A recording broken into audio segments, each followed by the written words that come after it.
Assalamualaikum warahmatullahi wabarakatuh.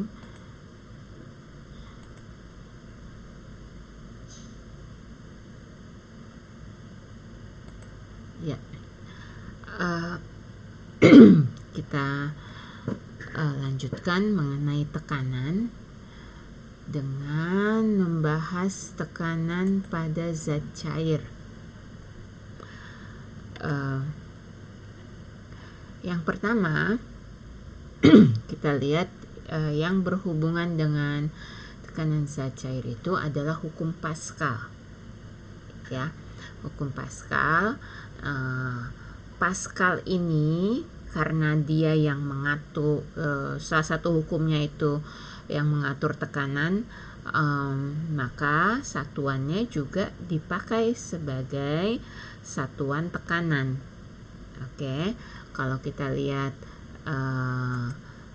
yang materi yang sebelumnya, materi yang berapa minggu yang lalu, lihat bahwa tekanan pada zat padat ini sama dengan gaya dibagi luas permukaan. Jadi gaya itu misalnya kalau benda terletak di atas meja atau di atas lantai kayak gini, yang dimaksud dengan gaya yaitu berat bendanya ini, ya. Luas permukaan, ya, bagian benda yang kena ke lantai atau meja atau ini berapa gitu ya. Nah, itu satuannya gaya kan satuannya Newton, luas meter persegi, jadi Newton per meter persegi, tapi disebut juga sebagai Pascal, ya, karena si Pascal ini, Pascal itu nama orang, dia yang menemukan hukum mengenai tekanan. Nah, tapi kalau tadi itu gambarnya itu tekanan pada zat padat, pada zat cair ya berlaku juga, ya. Di sini hukum Pascal adalah tekanan yang diberikan zat cair dalam satu ruang atau wadah tertutup diteruskan ke segala arah dengan sama besar atau sama kuat. Oke, jadi misalnya ini ada wadah air, ini isinya air, ya, karena di sini disebut zat cair. Air di wadah kayak gini, kayak U, ya. Terus di sini ada tutupnya, di sini juga ada tutupnya. Tekanan terhadap dinding sebelah sini, dinding sebelah sini, yang samping, yang bawah, itu sama besar, ya. Jadi sama kuat. Nah, kemudian kalau misalnya tutupnya ini bisa ditekan, ya, ditekan, gaya berarti dikasih gaya ke bawah. Nah, ini akan diteruskan sehingga tutup yang ini naik. Jadi ini turun karena ditekan, ini naik. Oke. Tapi yang jelas tekanan pada bagian 1, ini yang sebelah kiri kita sebut bagian 1, dengan tekanan pada bagian 2 itu sama. P1 sama dengan P2. Nah, P kan tadi rumusnya F per A, ya, gaya dibagi luas permukaan. P1 sama dengan F1, gaya yang menekan, dibagi luas permukaan ini tutupnya apa ini, ya, luasnya berapa, itu sama dengan F. Kalau di yang sebelah kanan ini dia dari bawah, ya, dari bawah ke atas.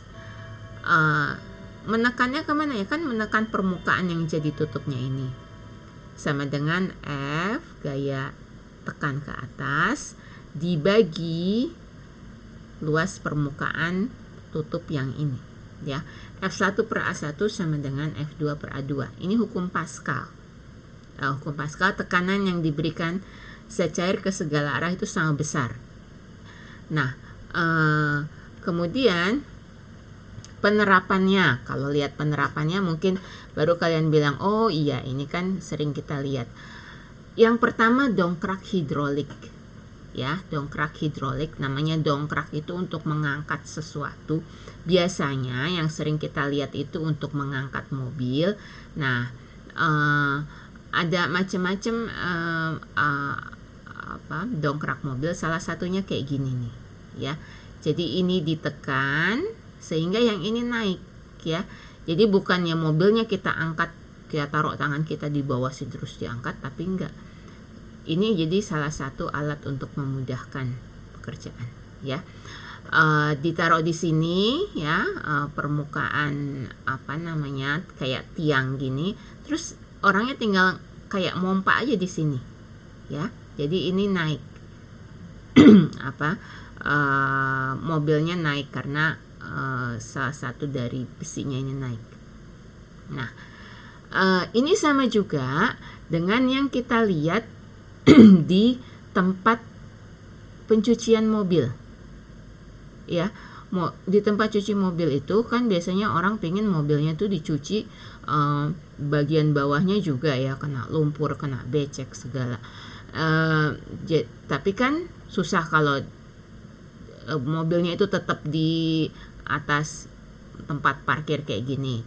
Jadi mobilnya itu dibawa, jadi dikendarai sampai di atas ini nih, di atas tempat ngangkat ini.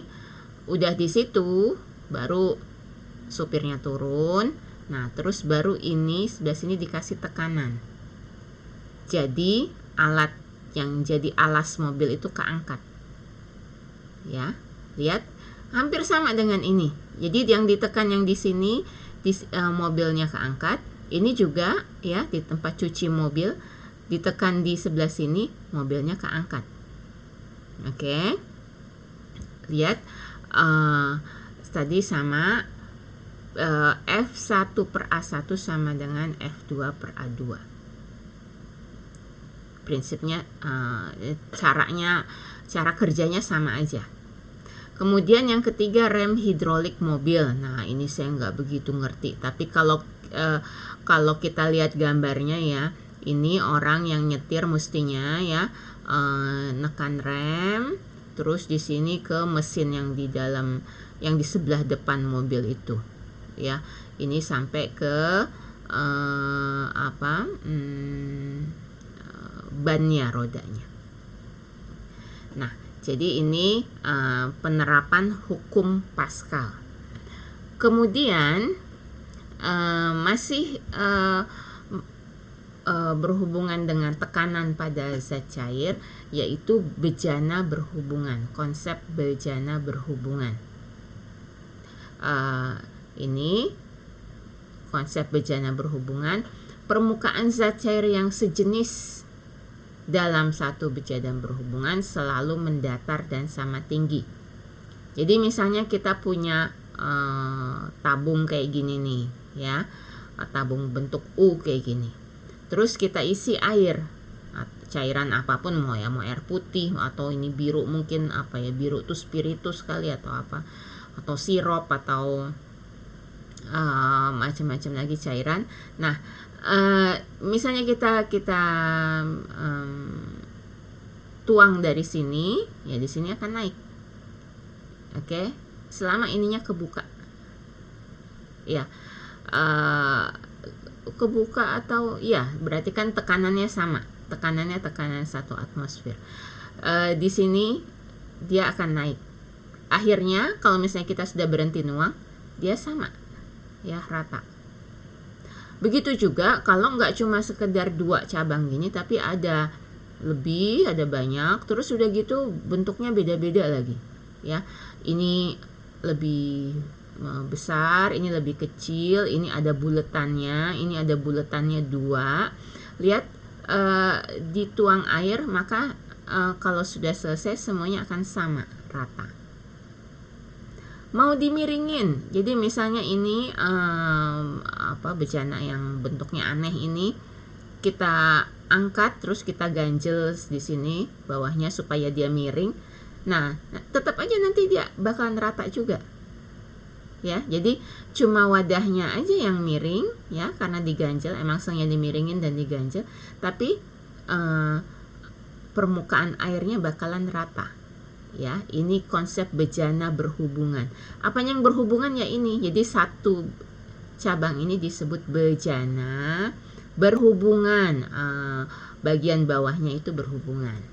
Nah, pemakaiannya di apa? Pemakaiannya pertama di teko air. Ya, ini tempat kita naruh air kalau udah dimasak, atau kadang juga dimasak, kita masak air tuh pakai tekonya gitu ya. Lihat, jadi untuk mengeluarkan air dari teko itu kan pakai ini nih, yang kayak leher angsa ini ya. Nah, ini nggak sembarangan, nggak sembarangan tingginya. Kalau misalnya dia lebih rendah, misalnya yang bikin teko, saya mau bikin teko yang unik gitu ya, saya bikin leher angsanya ini kecil aja di sini, ya tumpah ya, bakalan tumpah pas di ini. Percuma aja kalau tekonya misalnya untuk air berapa, misalnya 2 liter ya, kalau ininya mulutnya rendah di sini ya, dia tumpah begitu sampai di sini ya.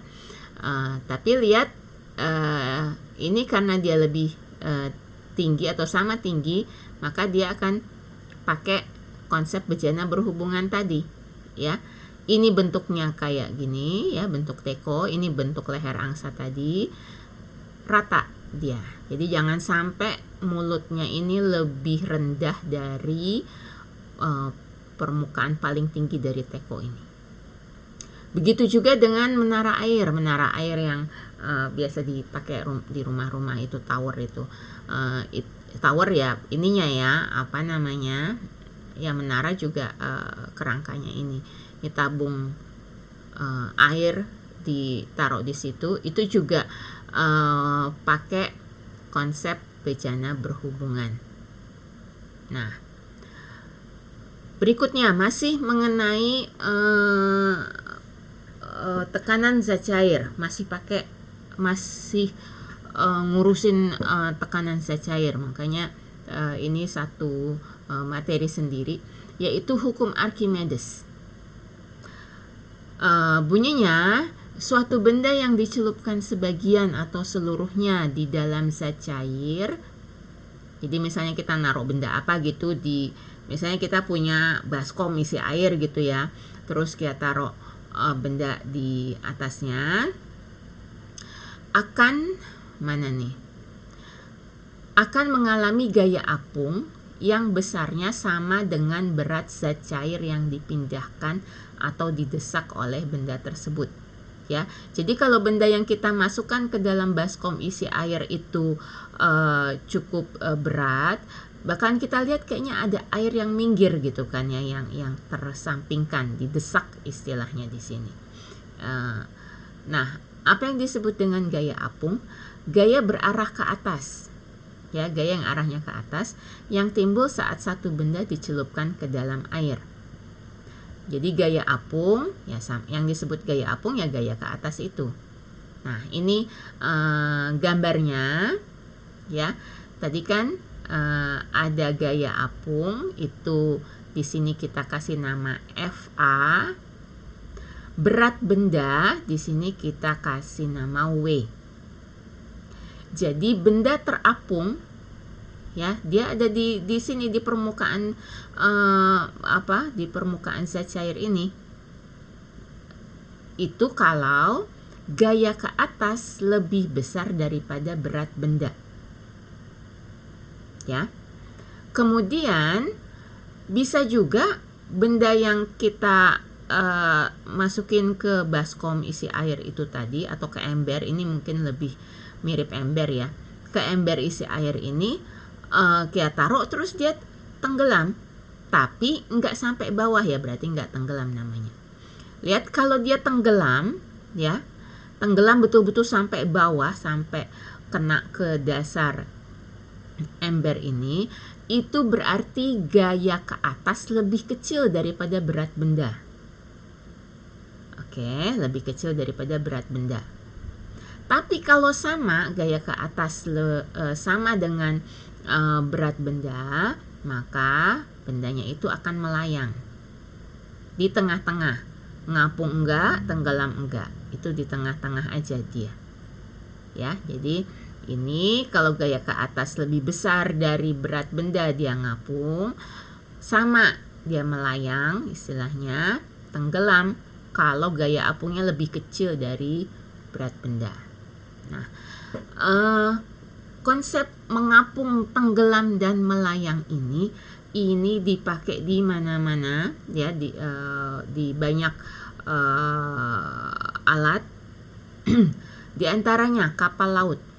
Kapal laut itu kan kalau kita lihat gede, besar, dari besi ya, dari besi-besi. Kenapa dia bisa ngapung?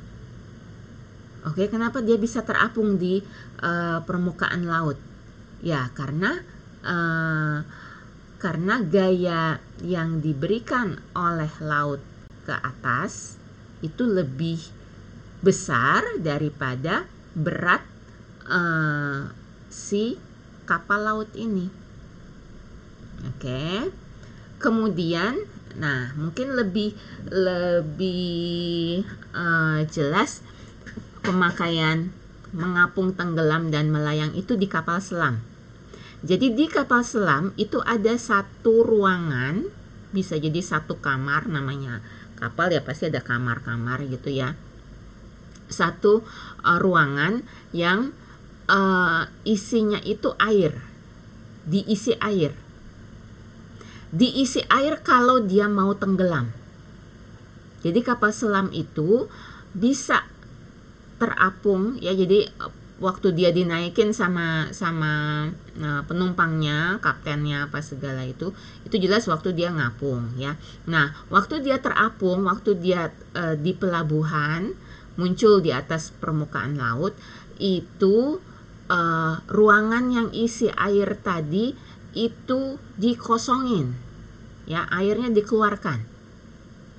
Oke. Nah, terus sudah masuk semua awak kapalnya, kapten, nahoda dan sebagainya, anak buah kapal selamnya ini, dia jalan terus mulai tenggelam. Nah, kenapa bisa tenggelam? Karena ruangan yang isi air tadi mulai diisi airnya. Airnya dari mana ya? Nggak susah-susah, orang di sekelilingnya air ya diambil dari air laut lah. Ya, jadi ada kayak keran gitu ya yang dibuka supaya kapal selam ini mulai masuk ke dalam laut. Oke, tadinya dia kan kayak kapal laut biasa nih. Terus dia mulai masuk ke laut. Terus, nah dia mau gimana? Dia mau melayang-layang atau mau tenggelam? Kalau dia mau melayang-layang aja antara permukaan sama dasar laut, ya diisinya setengah aja. Ya, setengah atau 3/4, pokoknya nggak penuh gitu ya ruangan itu. Tapi kalau misalnya dia mau tenggelam betul-betul sampai ke dasar laut, ya dia isi penuh itu ruangan yang untuk nampung air itu. Ya, itu jadi kan kalau ruangan itu diisi air penuh kan beratnya kan tambah. Ya, beratnya tambah jadi dia bisa tenggelam. Bisa tadinya di atas permukaan laut, dia tambah berat jadi masuk ke laut, tambah berat lagi melayang, tambah berat lagi tenggelam deh. Oke, nanti kalau misalnya dia mau naik lagi ya tinggal dikeluarin lagi sehingga dia beratnya jadi ringan lagi, lebih ringan gitu ya. Balon udara juga gitu lah, ini kan nggak ngapa-ngapain sama air. Iya, tapi udara sama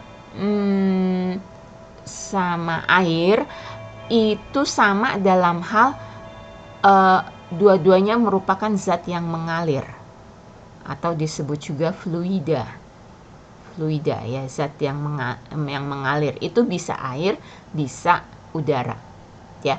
Jadi ini si balon udara ini kalau dia mau dinaikin, dimasukkan gas sehingga dia jadi kembung, jadi jadi ringan, jadi naik dia.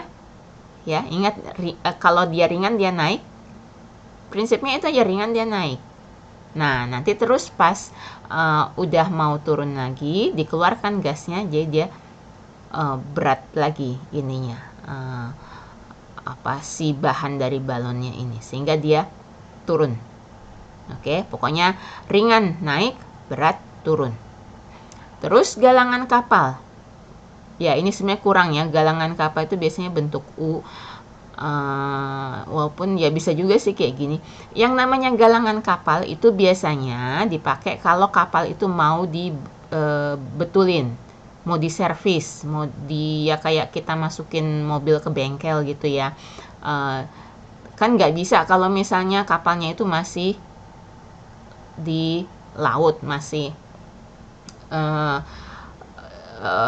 di permukaan laut. Jadi dia mesti tempat yang kering kan kalau mau dibetulin, kalau mau diservis. Jadi galangan kapal ini ya, jadi dia kayak kapal sendiri, kayak perahu, kayak rakit gitulah. Dia diturunin. Gimana caranya nurunin? Sama kayak kapal selam ini. Jadi ada ruangan isi air ya di galangan kapal ini, diisi, jadi dia turun, kan berat tuh dia, jadi dia turun. Nah, turun lebih rendah sedikit aja dari kapal, dia didorong ke bawah kapal. Didorongnya ya mungkin ada yang mengendarai atau ditarik dengan tali, pokoknya didorong sampai dia di bawah kapal. Terus udah gitu air yang dimasukin ke galangan kapal ini dikeluarin lagi. Nah, kan dia ngapung lagi, kapalnya ikut keangkat. Oke, kapalnya ikut keangkat dari permukaan laut. Nah, bisa diservis. Yang rusak itu bisa dibetulkan dalam keadaan kapal ini tidak nempel ke air laut. Oke, jadi itu penerapan tekanan pada zat cair. Banyak sekali pemakaiannya dalam kehidupan kita sehari-hari. Oke, sekian. Wassalamualaikum warahmatullahi wabarakatuh.